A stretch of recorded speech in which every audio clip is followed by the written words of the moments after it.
क्या unsafe physical contact के अलावा भी कोई और फैक्टर्स हैं जिससे ये बीमारी हो सकती है?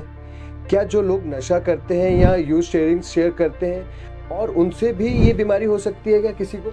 देखिए, जैसे जो सिरिंजेस शेयर ही कर लिया, जैसे आपने मैंने बताया था कि ये इन्फेक्शन कहाँ से आ रहा है, हमारे को स्किन टू स्किन कांटेक्ट या ब्लड टू ब्लड कांटेक्ट, यानी जब आपने सिरिंज ही शेयर कर लिया तो उसमें आपका स्किन कांटेक्ट तो है ही है, साथ में आपका ब्लड का कांटेक्ट भी हो गया, तो उससे तो डेफिनेटली ट्रैवल होगा। और शुरुआत में मैंने बताया फिजिकल इंटीमेसी से सबसे ज़्यादा ये ट्रैवल होता है।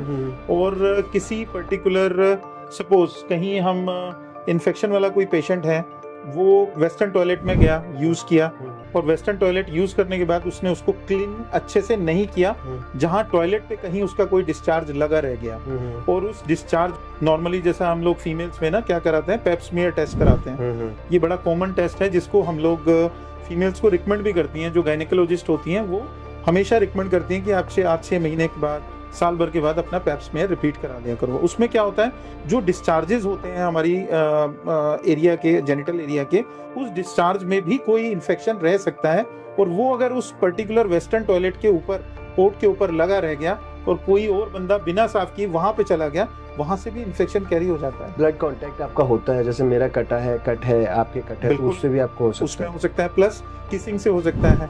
किसिंग से भी हो सकता है? किसिंग से एचएसवी सबसे जल्दी ट्रांसफर होता है। पर वो कैसे सर?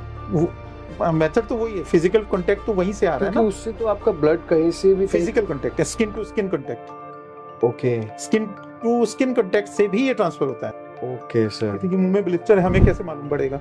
बंदे को लगता है मेरे तो मुंह में छाला हुआ है, हमें नॉर्मली लगता है ना कि नॉर्मली छाला हुआ है, तो नॉर्मल छाले में और देखने में ब्लिस्टर में आपको कोई ज्यादा डिफरेंस नहीं लगता है। प्लस हम लोग टेस्ट नहीं कराते हैं, हाँ, हम इग्नोर करते हैं, ऐसे छोटे-छोटे है ना, हम लोगों को ये लगता है ये तो नॉर्मल सा है, हो जाएगा अपने डॉक्टर ने आप। बोला था ग्लिसरीन का गरारे कर लो आप ना, ग्लिसरीन लगा लो, उसी से ठीक हो जाएगा।